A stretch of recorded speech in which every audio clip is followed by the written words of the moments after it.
I'm Bailey Bates. Here are your headlines from Central Texas. 6 News is learning more about a CO2 leak that sent multiple employees from a Troy McDonald's to the hospital. Our Juliana Jackson spoke with employees who say they are still looking for answers and shares what investigators found.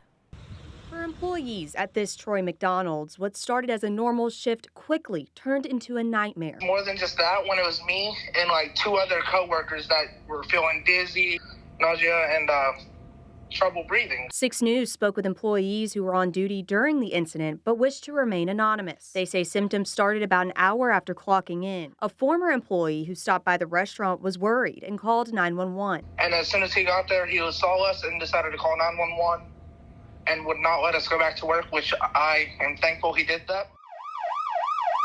According to Troy Volunteer Fire Department, crews responded to calls for service on June 22nd. 5 employees were taken to the hospital, while the health district says 6 total employees sought medical care. Employees tell 6 News they believe there were warning signs before they got sick.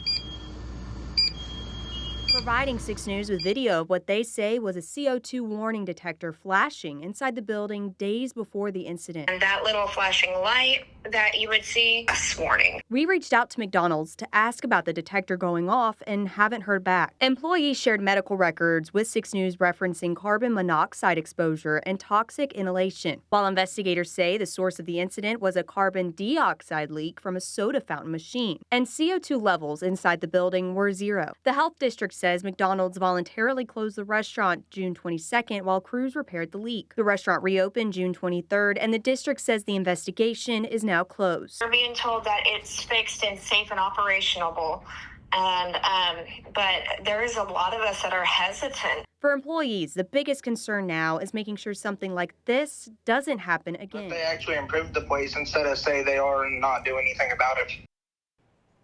Meantime, lawmakers are working to get answers after a nearly 10-hour hearing at the state capitol. They're trying to piece together the impact of data centers, but say the companies aren't playing ball. 6 News reporter Adriana Alexander spoke with 2 of our Central Texas representatives about what comes next.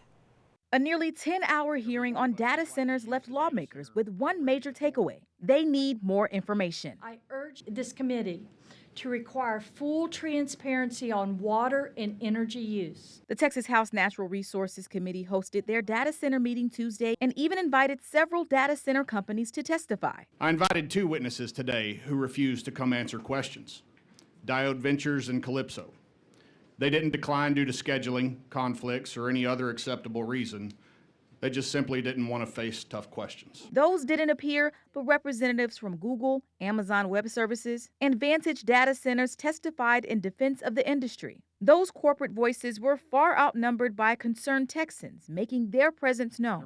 We can't make these decisions. We should not be allowing these construction projects to proceed with just flying blind. We have no idea what the impacts of these things are going to be, and yet they continue on. Lawmakers learned only about 17% of data centers have completed the state's water use survey. State Representative Brad Buckley says that makes it harder to plan for Texas's growth. We task our Water Development Board to build a water plan for the state of Texas, one that looks way out into the future.